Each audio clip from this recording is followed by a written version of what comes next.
आज एक आयोजन में नाट्यगृह में वहां सभागार में पहुंचे थे तो हमने एक बात कही थी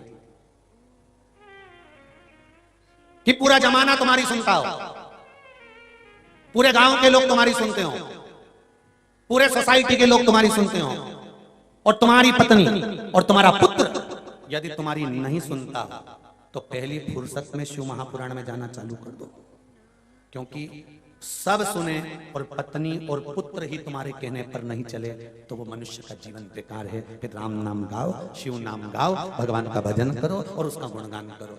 जब पत्नी और बच्चे ही तुम्हारा, दूसरे से कहा उसने सुन लिया, मोहल्ले वालों से कहा उसने सुन लिया, कॉलोनी वालों से कहा उसने सुन लिया, समाज के लोगों से कहा उसने सुन लिया, पूरे गांव के लोगों से कहा उसने सुन लिया, सब तुम्हारा कहना मानते हैं और तुम्हारी पत्नी और तुम्हारा पुत्र का कहना नहीं मानता, तो जीवन का सब बेकार है।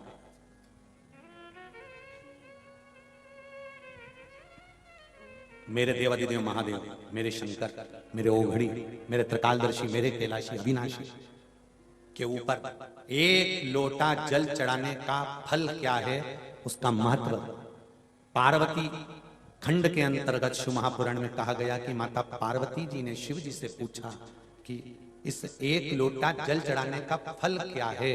पार्वती जी ने जब पूछा तो शिव जी ने कहा, देवराज ब्राह्मण की कथा लोटा जल चढ़ाने का फल बताती है कि देवराज ब्राह्मण चोर था, चोरी करता था, धन चुरा कर लाता था, गलत कर्म में लगा रहता था, कभी उसने जीवन में अच्छा काम नहीं करा।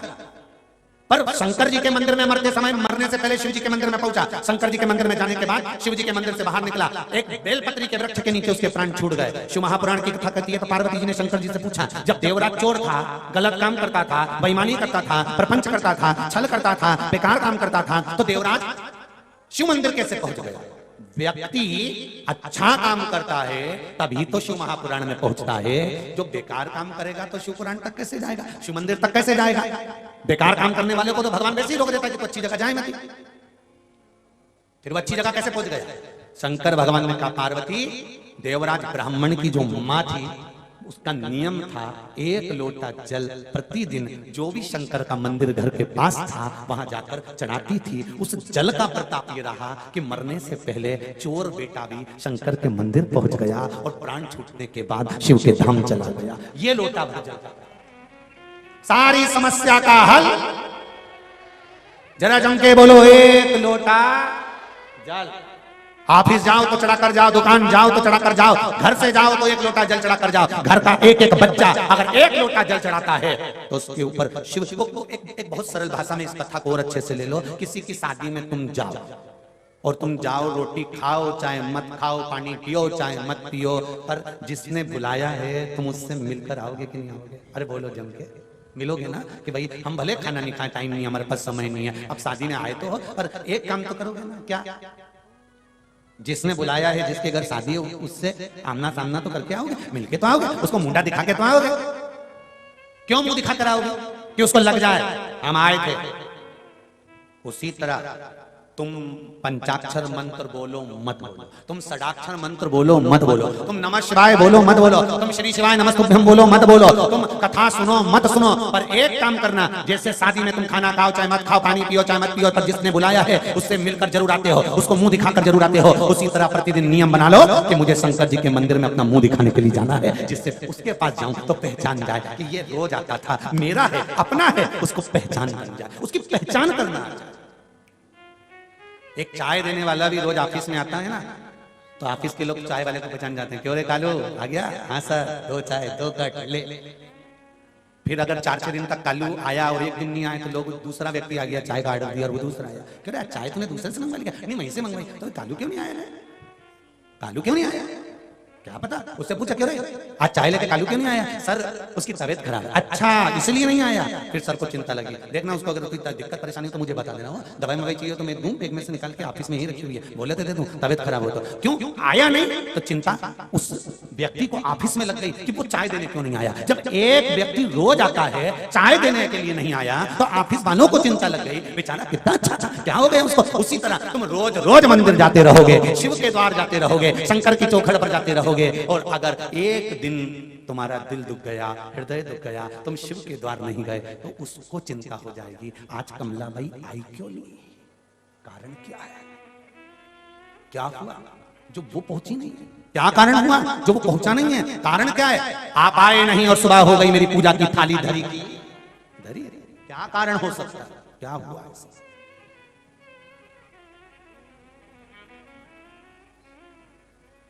मेरे भोले तेरा सहारा है, मेरे भोले तेरा सहारा है, मेरी नैया का तो किनारा है, मेरी नैया का तो किनारा है।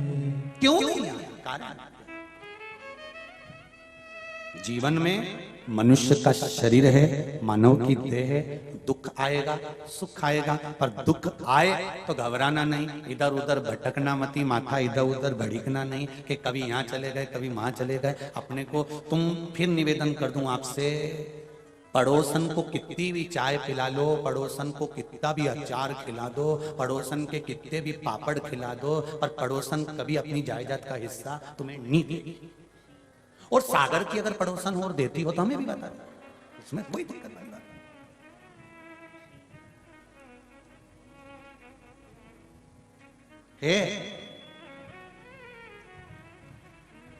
ऐसी तुम्हारी अड़ोसन पड़ोसन जो जायदाद का हिस्सा देगी तुमको, तुम कितना भी अच्छे से चाय पिला लो, चाय सिर पे पल्लू लगे धोख लगाई ना, कितने भी पड़ोसन की धोख लगा लो तो जायदाद का हिस्सा नहीं। और सास भले तुम चाय पिलाओ मत पिलाओ, धोख लगाओ मत लगाओ, पूछो नहीं पूछो, फिर भी जब मरेगी ना,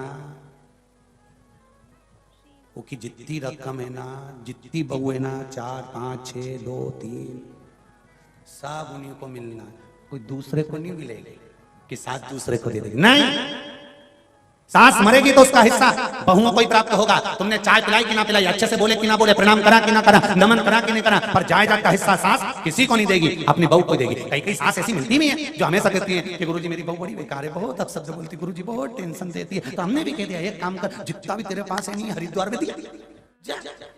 इतने में तो तुरंत पल्लू रख के बोलिए महाराज कहीं पागल समझ रखा मारे, ठेंगा नहीं। तो मैंने कहा फिर किसको देगी? बहू का छोरा बेचारा इतना मेरी सेवा करे, बहू के छोरे को दूंगी। तो मिला तो उसी कि दूसरे को मिल गया।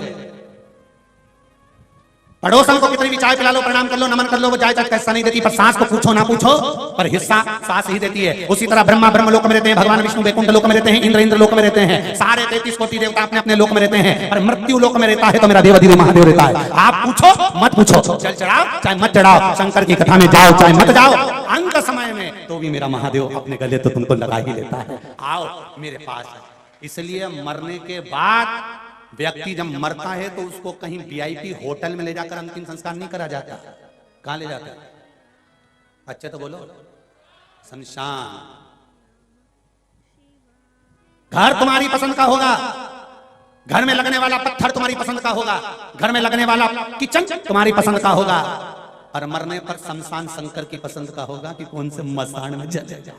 ये शिव पसंद करते हैं कौन सी जगह लेके जाना है इसको। मृत्यु उस जगह पर ले जाती है जहां पर आपको मरना है। घर तुम्हारी पसंद का, शमशान शंकर की पसंद का होगा। और कितना ही प्रयास कर लो, ले जाने वाले तो तुमको तोप के, चाहे कितना ही रो फिर भी कौन रखे। शेर मरे तो उसकी तो खाल भी काम आ जाए, पर यह पापीड़ा मनुष्य इतना झूठ प्रपंच करे कि तो खाल भी काम नहीं आए। तुरंत कह दे घर के लोग ले जा बांध। और जो अर्थी के बांधने वाले एक्सपर्ट होते हैं वो इतनी जोरदार अर्थी बांधते हैं, 2 उधर बैठते हैं 2 इधर बैठते हैं, मुर्दे को कपड़ा उड़ा के खींच और खींच, उधर से अच्छे से बांधो, हाँ उधर से बांधो, सबको मालूम है मर गया। उसके बाद भी इतना खींच के बांध के ले जाते हैं क्योंकि सबको मालूम है भग गया तो भगवान को तो अपनी कुर्सी भरना है, ये भग गया तो अपने में से किसी को निपटा दिया तो इसी को अच्छे से बांध के ले चलो। और चिल्लाते चिल्लाते जाते हैं राम, अच्छे से बोलो, जरा जम के बोलो, राम नाम सत्य है, जो जीवन का एक सार तत्व है, इसके सिवाय कुछ नहीं। अंत में कोई नहीं कहेगा कि धन सत्य है, कि धर्म पत्नी हमारी सत्य है, कि छोरा छोरी सत्य है। सब एक ही बोलेंगे, राम नाम सत्य है। और ले जाएंगे, आरती जल उतारेंगे, चिता पे सुलाएंगे, आग लगाएंगे और सब इधर उधर बैठ के मल मुला के खा के घर आए, नहाए, परिवार वाले भी बाजू में से पूड़ी और सब्जी आ जाएगी, सिर से पल्लू रख रख के रोता रोता भी खाता जाएगा कहीं। फिर इतने में कोई आ जाएगा तो फिर रोवा पड़ी बच्चा। जैसे कोई गया फिर ये जमाना। मालवा के संत श्री नागर जी महाराज कहते हैं, तेरा तेरा दिन याद करे, क्यों रे नर सुमिरन क्यों न करे, सुमिरन क्यों नहीं करे, क्यों रे नर सुमिरन क्यों नहीं करे। केवल 13 दिन याद करेंगे और 14वें दिन फोटो जो टेबल पे था दीवार पे टांग देंगे, प्लास्टिक के फूल की माला। फिर 16 श्राद्ध में नीचे उतारेंगे फोटो को, कंडा जला के धुनी देंगे और पूड़ी और खीर फोटो पे चिपका देंगे। तुम फोटो पे साल भर पूड़ी चिपकी रहेगी, अगले 16 श्राद्ध में फिर पोंछ के गिरा देंगे। 1 साल तक पूड़ी और खीर तुम स्माइल देते रहोगे और पूरी चिपकी रहेगी। इससे भारी और जिंदगी क्या है मनुष्य की, खत्म। इसीलिए निवेदन है, फिर कह रहे हैं, सागर वालों मौका मिला है शिव महापुराण कथा श्रवण करने का। इसी में बस मौके को देखकर चौका लगाना है और परमात्मा की ओर जाना है, भटकना नहीं। हार हार महादेव, आराधना शिव की करना है, शंकर की भक्ति में रमना है, शिव स्मरण की ओर चलना है, भगवान की अविरल भक्ति को अपने भीतर धारण करना है।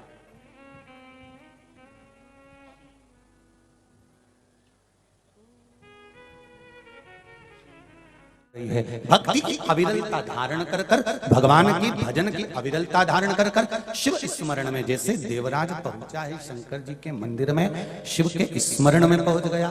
भले उसने भजन नहीं करा, भले उसने भजन ना कर कर कोई कथा भी नहीं सुनी, पर उसने एक काम करा कि शिव के द्वार से शंकर के मंदिर में प्रवेश कर गया।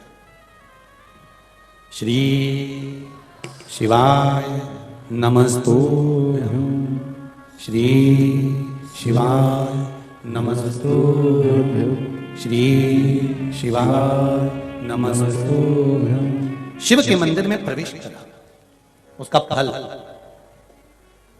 जो मां 1 लोटा जल शिव को समर्पित करती थी, उसका फल मिला है।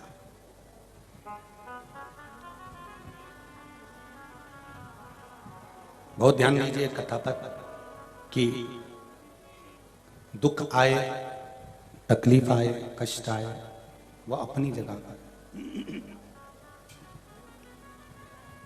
पर उस दुख और तकलीफ के साथ में शिव का स्मरण हो जाए। अकाल मृत्यु वो मरे जो काम करे चंडाल का, काल उसका क्या बिगाड़े जो भक्त हो महाकाल का। जो शिव का उपासक है,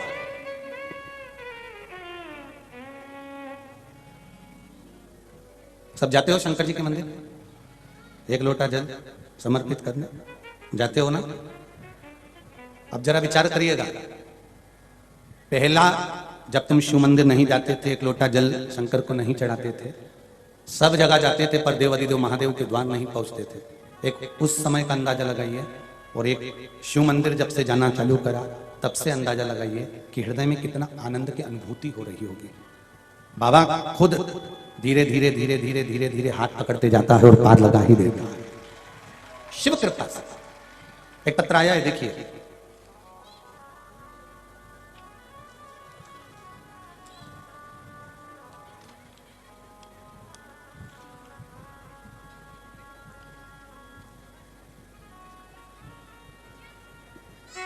मैं आशा कृष्ण गोपाल चौरसिया, जयपुर, कहीं बैठे हैं आप ही हैं? दोनों हाथ हिला दो एक बार। हर हर महादेव।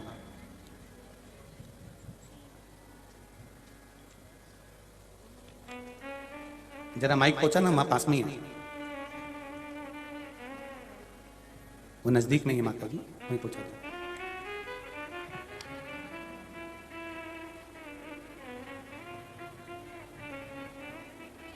माता जी इसमें एक लाइन बड़ी सुंदर लिखी है आपने, भोलेनाथ दया करना मैं भरोसे हूं। नीचे लिखा है आपने, मैं तेरे भरोसे हूं। माता जी आपने लिखा है 28/2/2022 को कुबेरेश्वर धाम आई थी बाबा, वहां से मैंने बाबा को बोला बाबा सब ठीक कर देना, बहू बेटे का केस चल रहा था। जी गुरुजी। उसमें हो गया? जी गुरुजी। बाबा मैं 28 तारीख को फरवरी में कुबेरेश्वर धाम गई थी जी। और वहां से आकर मैंने पशुपति व्रत किए जी। और एक व्रत में बहू की खबर आ गई थी, दूसरे में बहू घर आ गई थी। बधाई हो आपको, बहुत बहुत बाबा की कृपा हो। बाबा मेरी बहू भी आई है, हम साथ में बाबा को, अरे बाबा को साथ में ठोक देने आए हैं। बाबा श्री शिवाय नमस्तुभ्यम। बाबू बढ़िया हो, आनंद है? जी पंडित जी। बस अब खुश रहना है, आनंद में रहना है, बाबा ने बुलाया है आपको और बाबा ही रखने सब अच्छा रहे, बस यही। बस बाबा की कृपा। श्री शिवाय नमस्तुभ्यम। बैठिए बैठिए बैठिए बैठिए।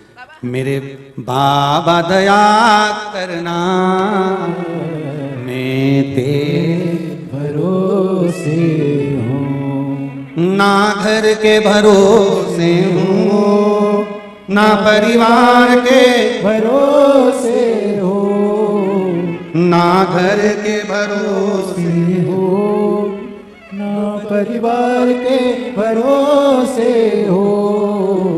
मेरे बाबा दया करना मैं तेरे भरोसे हूँ। बैठिए माँ बैठिए। हर हर। एक पत्र बड़ा सुंदर आया है, पत्र भी बड़ा सुंदर है। आकांक्षा दुबे मकरोनिया सागर से हूं। कहीं बैठी आकांक्षा जी? आप ही हैं? श्री शिवाय नमस्तुभ्यम। आपने लिखा है बाबू कि मासिक धर्म से जुड़े हुए बहुत समस्या थी गुरुदेव, कई सालों से इलाज चल रहा था पर ठीक नहीं हो पाए थे। तब मेरी मम्मी ने आपके द्वारा बताया गया चना दाल और तुलसी का उपाय किया और मैंने भोलेनाथ से प्रार्थना कर वो उपाय जो किया उसके द्वारा मैं पूर्ण तरह से ठीक हो गई। यही शिव जी को धन्यवाद देने के लिए आई हूं। हर हर महादेव बाबा। मेरे बड़े भाई को भी कमर में जॉइंट का प्रॉब्लम हो गया था, परेशान था। फिर हमने अभिषेक कर बेलपत्र खिलाना प्रारंभ करा, अब वो भी ठीक है और बाबा की कृपा से हमारा पूरा परिवार बहुत खुश है। हर हर महादेव। बैठिए बाबू बैठिए। श्री शिवाय नमस्तुभ्यम। शिव कृपा ही ऐसी है। हम फिर कहेंगे ना तो हमारे पास देने के लिए कोई भभूत है, ना बेल है, ना हमारे पास कुछ है कि हम तंत्र जानते हो कि मंत्र जानते हो कि हम साधना करे हो कि हमारे पास कोई विद्या हो या हमारे को कोई ज्योतिषी आती हो। हमको कुछ नहीं आता। हम तो केवल इतना जानते हैं कि शिव का स्मरण करो क्योंकि मृत्यु लोक का एक ही देव है, वो देव अधिदेव महादेव है। भूल से भी इस मुख से अगर शिव का नाम निकल जाता है तो भी शंकर करुणा कर जाता है। ऐसा भोला मेरा महादेव है महाराज, इतना भोला है। गए देवराज, ओम शिव महापुराण की कथा चल रही है। इस कथा के माध्यम से हमें वहां पहुंचना है कि शिव महापुराण ये वर्णन कर दे कि पहला ओम का नाद कब प्रकट हुआ था, कहां प्रकट हुआ था। इस कथा के माध्यम से हमको वहां पहुंचना है साथी। इस ओम नाद में 3 अक्षर छुपे हुए हैं, आ, उ और मा। चाहे आप मान लो ब्रह्मा विष्णु और महेश, सारे वेद, सारे शास्त्र, सारी पुराणे इस ओम के अंतर्गत।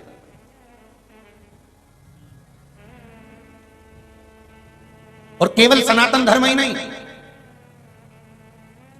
इस सनातन धर्म से भी हटकर जितने धर्म हैं, जितने भी धर्म हैं, सारे धर्म में ओम शब्द का नाद है महाराज। एक बात का स्मरण रहिएगा आपके भीतर, जब कभी ऐसा लगे जीवन में कि मैं बहुत दुखी हूं और कष्टमय जीवन चल रहा है और कोई समस्या का हल ही नहीं मिल रहा, बहुत दिन हो गए जूझ रही हूं मैं इन समस्याओं से, तो बेलपत्री की जड़ के अंतर्गत, जो बेलपत्री का बड़ा वृक्ष हो उसकी जो जड़ हो, उस जड़ पर लाल चंदन घिसकर या लाल चंदन से कटोरी में घिसकर लेकर जाएं। शिव जी पर लाल चंदन से पूजन करने के बाद में उसी चंदन को लेकर आकर बेलपत्री की जड़ के अंतर्गत ओम अक्षर को लिखकर एक बेलपत्र अपनी कामना कर उस जड़ पर बेलपत्री के समर्पित करना। पहले कथा में कहा है कि बेलपत्री कोई साधारण सा वृक्ष नहीं है, इसको केवल साधारण मत मानना। ये कोई सादा सा वृक्ष नहीं है। बेलपत्री की जड़ में ओम शब्द लिखकर, अक्षर लिखकर उस पर एक बेलपत्र समर्पित कर कर शिव जी से अपनी कामना कर कर जो प्रदोष के दिन, प्रदोष काल के अंतर्गत बेलपत्री के वृक्ष की पूजन कर कर, ये नाद कर कर, ओम अक्षर का नाद कर कर स्मरण कर कर आता है। ज्यादा से ज्यादा कहेंगे तो 4 दिन 5 दिन में या 6 दिन में मेरा देव अधिदेव महादेव जो समस्या और टेंशन जिंदगी में चल रहा होता है उससे थोड़ा बहुत तो निजात मेरा देव अधिदेव महादेव उसी समय करना प्रारंभ कर देता है। शिव कृपा होने लगती।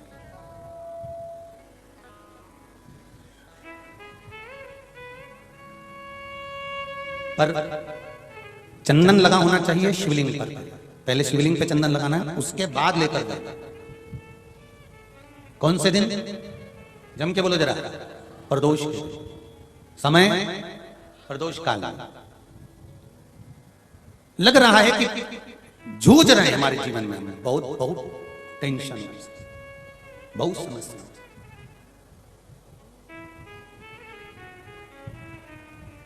तब ओम अक्षर का नाद मूल होना चाहिए। आप में से कितने लोग शिव मंदिर जाते हैं? सभी लोग जाते हैं ना। तो शंकर जी के मंदिर जाते हैं तो आप जब वापस लौट कर आते हैं तो नंदी के कान में,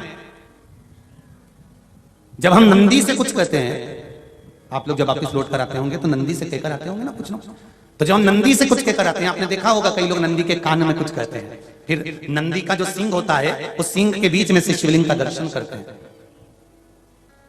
तो नंदी को जब कोई बात कही जाती है, नंदी से जब कुछ कहा जाता है कि हमारी बात शिवजी तक पहुंचाना, तो उसमें सबसे पहला अगर नाद करा जाता है नंदी के कानों में तो ओम का नाद करा जाता है। आप सीधे जाकर अगर कहेंगे नंदी को कि हमारी ये बात है, आप वहां तक पहुंचा देना, तो नंदी उस बात को कहे चाहे नहीं कहे, पर जब आप नंदी के कान में ओम कहने के बाद में अपने हृदय की बात कहते हैं, तो जैसे एक पत्र आपने भेजा और पत्र को तुमने लिफाफे के अंदर रख दिया, रखने के बाद में तुमने एड्रेस भी लिख दिया, समझ लेना बहुत अच्छे से। एड्रेस लिखने के बाद में तुमने अपना मोबाइल नंबर भी लिख दिया, सब कुछ कंप्लीट कर दिया। अब इस लिफाफे को तुमको भोपाल भेजना है सागर से, और तुमने ले जाकर इस लिफाफे को डाकघर के डब्बे में डाल दिया। लिफाफा जाएगा, जम के बोलिए, एड्रेस पूरा लिखा है, पीछे तुम्हारा नाम भी लिखा है, मोबाइल नंबर भी लिखा है, सब कुछ लिख दिया, पर लिफाफा जाएगा नहीं। क्यों नहीं जाएगा? क्योंकि उस पर टिकट चिपका नहीं है। 15 पैसे का, 10 पैसे का, 25 पैसे का, या 1 रुपए का, या 2 रुपए का, उस पर अगर कोई टिकट चिपका होता फिर आप उसको डालते तो जाता कि नहीं जाता? चले जाता। ये ओम सनातन धर्म के अंतर्गत जितने भी मंत्र होते हैं, जितने ब्राह्मण मंत्र का उच्चारण करते हैं, जितने ब्राह्मण मंत्र पढ़ते हैं और मंत्र करते हैं, उसमें ओम का नाद क्यों करते हैं? क्योंकि ये हमारे श्लोकों को, हमारे शब्दों को, हमारे दिल की बात को टिकट का काम कर कर परमात्मा तक पहुंचा देता है। ये ओम अक्षर, ओम शब्द, ओम नाद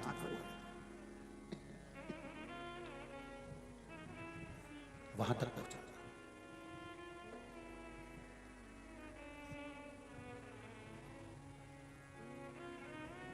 कभी कभी बेलपत्र देखना, जब बेलपत्र आप समर्पित करते हैं तो ऊपर वाली जो पत्ती होती है उस पर ओम लिखते हो। कई किसी को लिखते हुए देखा होगा, चंदन से, पीले चंदन से, लाल चंदन से। सबसे मूल 3 पत्तियों में बीच वाली जो पत्ती है उस पर ओम लिख दिया, फिर इधर वाली में लिख दिया नमः, इधर वाली में लिख दिया शिवाय। कभी आपने देखा कि इधर वाली पत्ती में ओम लिखा हो, इधर में नमः लिख दिया हो, इधर में शिवाय लिख दिया हो, नहीं। लिखने वाला लिखेगा, क्योंकि जो विद्वान होता है, चतुर होता है, जिसमें विद्वत्ता होती है, वो सबसे ऊपर वाली पत्ती में ही ओम लिखेगा, क्योंकि उसको मालूम है ये ब्रह्मा है, ये विष्णु है और ऊपर शिव है। इन दोनों का समावेश ओम में है, इसलिए वो सबसे पहली पत्ती में ओम ही लिखता है ना। देवराज के प्राण छूट गए। शिव मंदिर से आया, चोरी करने वाला देवराज प्राणों को छोड़ा। एक लोटे जल की महत्वता जानकर माता, उनकी देवराज की मां जो जल चढ़ाती थी, उसका फल ये मिला कि देवराज के प्राण जहां छूटे वहां कोई दूसरा वृक्ष नहीं था, बेलपत्री के वृक्ष के नीचे प्राण छूटे। सनातन हिंदू धर्म के अंतर्गत आज भी किसी का अंतिम संस्कार करने के लिए ले जाते हैं, अर्थी को लेकर जाते हैं, तो एक जगह पर अर्थी को रोका जाता है, उतारा जाता है। इधर उतारते कि नहीं उतारते वो हमको मालूम नहीं, पर शास्त्र रीति कहती है एक जगह अर्थी को रोक देते हैं, उतार देते हैं, अर्थी को नीचे रख देते हैं। कुछ देर के लिए अर्थी ले जाने वाले भी वहां पर बैठ जाते हैं। किसी से पूछो, कोई विद्वान से पूछना, जो गांव का पुरातन व्यक्ति हो, बुजुर्ग हो, उससे पूछो कि ये शमशान जाते समय अर्थी को बीच में क्यों रोक दिया, इस अर्थी को यहाँ क्यों रोका गया, अर्थी रोकने का कारण क्या था, क्यों कहा यहाँ अर्थी को उतारो, यहाँ उतारा करना, अर्थी को उतारना पड़ेगा, यहाँ रखना पड़ेगा, रखने के बाद लोग 4-5 पत्थर बीनते हैं, फिर उधर फेंक देते हैं, बैठ जाते हैं, क्यों, किस लिए, क्या कारण क्या है, उसको मालूम होगा तो वो जरूर बताएगा कि शिव महापुराण के अनुसार देवराज के प्राण बेलपत्री के वृक्ष के नीचे छूटे थे, इसलिए शास्त्र रीति कहती है जिस मुर्दे को लेकर जाते हैं, कोई बेलपत्री का पेड़ जो गांव में होता था, उसके नीचे अर्थी को थोड़ी देर रख देते हैं, तो उस जीव आत्मा को कैलाश धाम पहुंचा दिया जाता है जो उस पर बंधी। अब आज के जमाने में तो बेलपत्री का वृक्ष, एक निवेदन सबसे करेंगे, मौका मिले जीवन में, अगर मौका मिले वृक्ष लगाने का, तो जिस मार्ग से अर्थी निकल कर जा रही हो, शमशान जा रहे हो, और बीच रास्ते में दोनों तरफ अगर मौका मिल जाए तो कहीं एक अगर बेलपत्री का वृक्ष लग जाए और उस बेलपत्री की छाया उस मुर्दे पर और अर्थी ले जाने वाले पर पड़ जाए, तो वो स्वयं ही शिव के धाम पहुंच जाते हैं। उसको पहुंचाने की जरूरत कभी मौका मिले,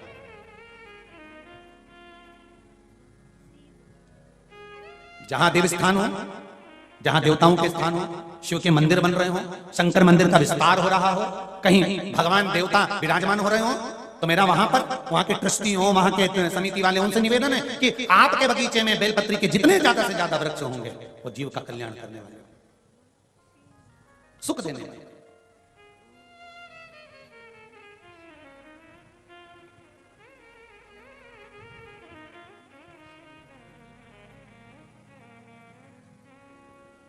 अभी केसरवानी जी हमको कल जब लेकर आ रहे थे सीहोर से, हम जब यहाँ आ रहे थे, तो एक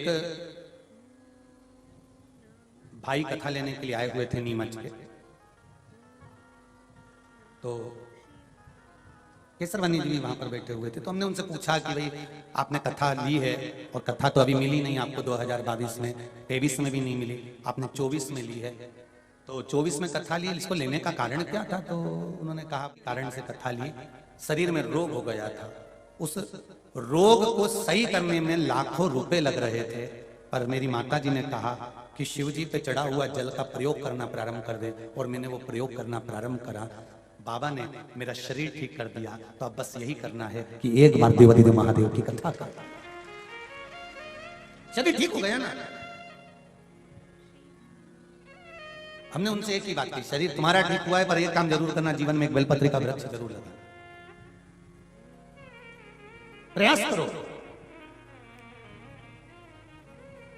हम शिव की आराधना करें, देवराज के प्राण छूटे तो बेलपत्री के वृक्ष के नीचे छूटे, और बेलपत्री के वृक्ष के नीचे जब देवराज के प्राण छूट जाते हैं, भगवान शंकर के गण देवराज को लेने के लिए आते हैं। सामने खड़े यमदूत भी सम्मुख में खड़े हुए थे, यमदूतों ने देखा शिव के गण, यमदूतों ने कहा इसने पाप करा, चोरी करी, गलत काम करा, झूठ बोला, प्रपंच करा, बेईमानी करी, इसको तो नरक जाना पड़ेगा, इसको हम नरक लेकर जाएंगे। पर नहीं, शंकर के गण बोले हमारे सामने हो तुम नरक ले जाओ, तो इसने पुण्य करा क्या है?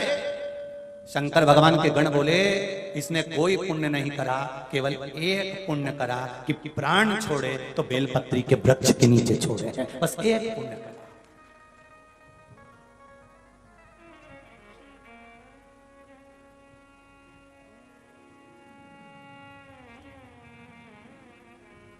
बेलपत्री के वृक्ष के नीचे।